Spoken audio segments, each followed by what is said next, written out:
So Scott, I mean, look, I think, I have thoughts about this. So first of all, I want to be clear here that toxic masculinity is not, it's a term that's been weaponized against us men.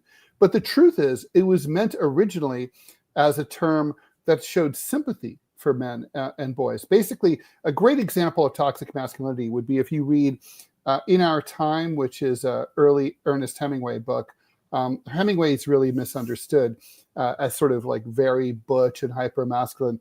But at least in his younger years, he was deeply concerned with the toxic effects of the way that emotions and softness was ruthlessly crushed through our culture out of boys in order to turn them into hardened asshole men.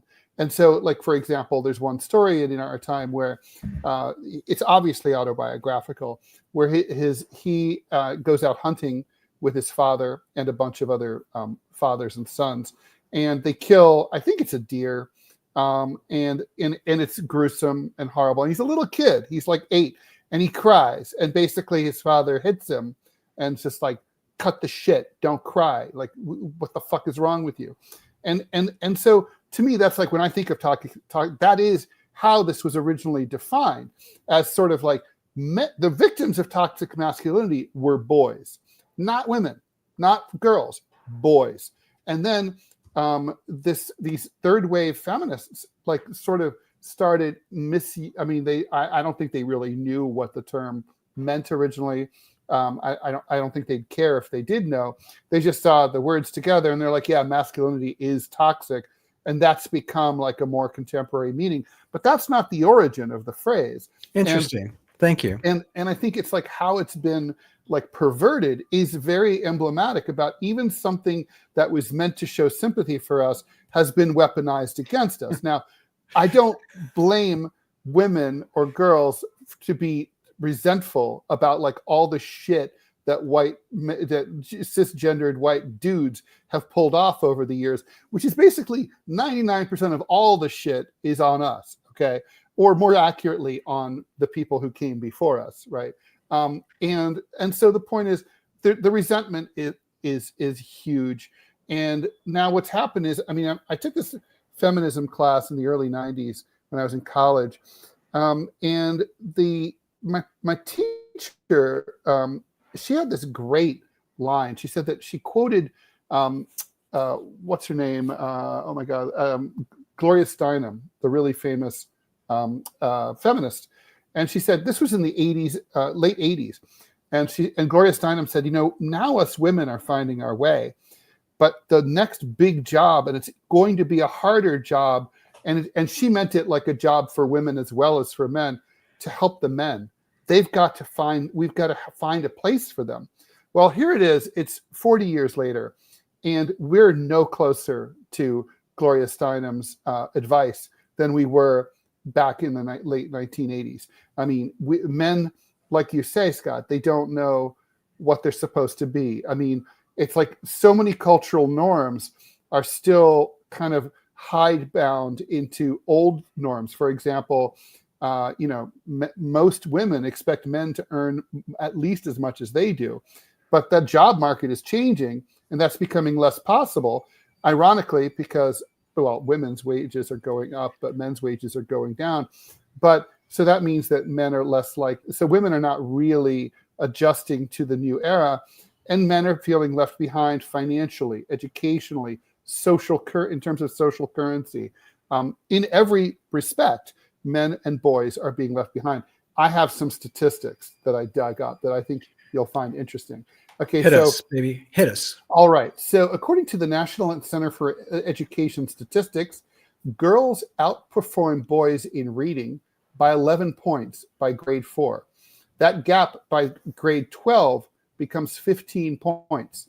Boys drop out of high school at a higher rate than girls. 6.4% of boys, 4.9% of girls.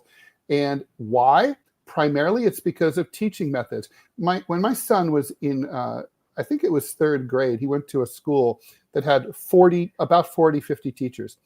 They had one male among all those teachers. Of course, the principal and vice principal were female as well. They fired the one guy. Now, I asked why, and they said, oh, well, he was late a couple of times.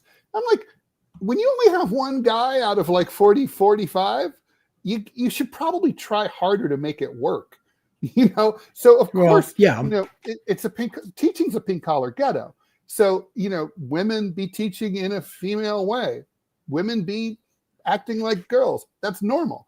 And but the point is, there's not a lot of role models for boys in schools, and they're not taught that way. Let me tell you some other statistics.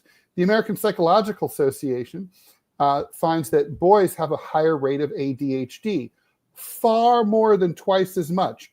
13% or more of boys have ADHD, as opposed to 5.6% as of 2018. Wow. It's only higher now.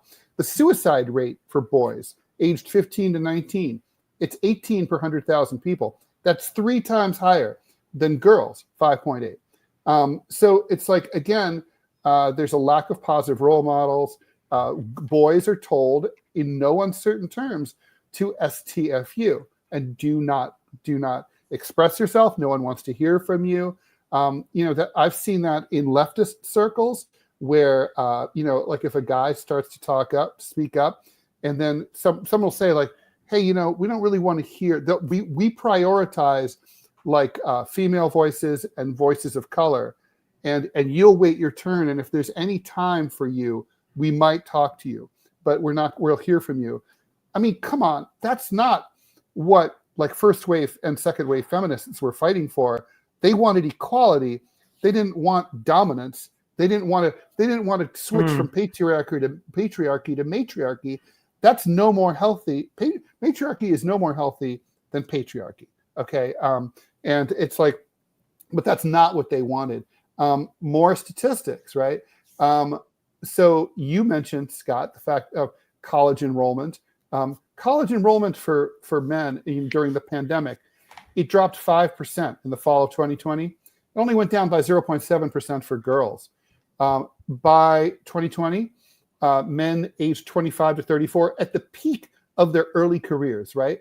32% of men have a BA or a BS, as opposed to 41% of women. That's a big gap. That's not wow. That's not a statistical rounding error at all. And it's and men are isolated socially. A 2021 survey by the Survey Center on American Life finds that 15% of men under the age of 30 say they have no friends or close friends. That's up from 3% in 1990, wow, compared to 10% of women. 30% of men aged 18 to 29 are not only single, but they're not even bothering to look for someone, as opposed to 18% of women. 28% of dudes under the age of 30 have not had sex in the last year. That blew me away. That's up from 10% in 2008. I mean, think about it. That's a 10-year gap where sexlessness, in your 20s, you're supposed to be boning like crazy. Seriously, it's going to be downhill from there. It's not going to be uphill, right? Yeah. But no, as we know, because we're, sexy seniors, ladies likey, which is absolutely Obviously not the case. But you're right. And that's the other thing. And that's a generational thing. Does the sexless life extend to women as well? I have to believe it does. Just given the number, just doing the math, right? And this isn't, I also want to point out, and just take a quick side trip here, Ted. This isn't some heteronormative, pounding of chests here. One of the most masculine guys I ever knew, a dear friend of mine named Greg Lightbody, passed away from AIDS many years ago, but he wrote for virtually every outdoor magazine and went and killed many animals. and wrote about off-road vehicles and stuff. So I think what I'm talking about, Ted gets invited to a thing I have. It used to be once a month.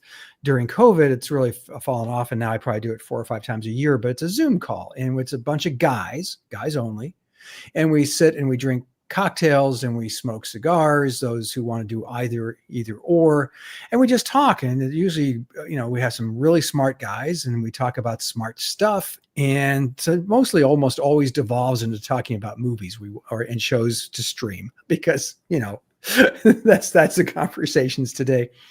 Ted doesn't show up very much. It makes me very sad, but that's another podcast altogether.